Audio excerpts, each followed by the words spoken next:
My first thoughts when I heard the walls were all closing down was like, oh my God, like, how am I going to continue with my line of work? I set and I coach and they're predominantly indoors, but also just the whole vibe for climbing community. That really was quite stressful to get my head around what was going to happen because, you know, as climbers, we kind of rely on the whole indoor scene, really. It can be, you know, your main source of exercise, which is obviously really important for physical and mental health, and it's often a real social space for people as well. It's where a lot of people meet their friends after work and they're exercising and getting a kind of a social time as well. Growing up, it was, you know, go to school, go home, get changed, maybe grab some food, go to the climb wall, stay there for like 6 hours, then go home and go to bed. Like, has a sense of community and just, yeah, it's just such a good environment.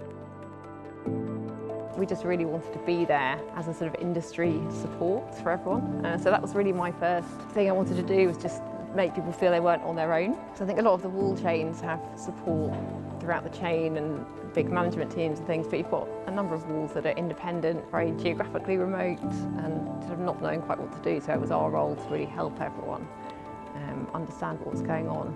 A collective set of minds is better than just one mind, and it is really, really nice to have the support of the ABC there. I would say there's been a genuine passion in the wall owner community about getting this right. It's in our interest and the climbers' interest to do it really well, be really safe as far as we can. So we're absolutely following government guidance to the letter, and even, you know, going beyond that in some instances. The ultimate point is we can't guarantee 100% safety, and it's down to individuals, and people have personal circumstances they need to take into account.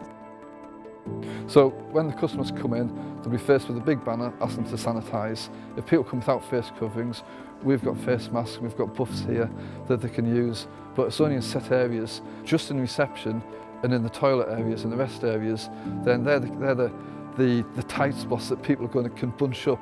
We'll have doors open, we'll have cross vents, we're going to get CO2 monitors in all the key areas. So we're doing all we can above and beyond. One thing we've been able to help with centrally is sort of understanding and looking ahead to the issues walls could face and helping them preempt those. So financial planning, you know, particularly around staff and furlough and things like that, and helping people have the tools to do all of that, and saving walls sort of time and money by giving them procedures and guidelines so they've not had to replicate work.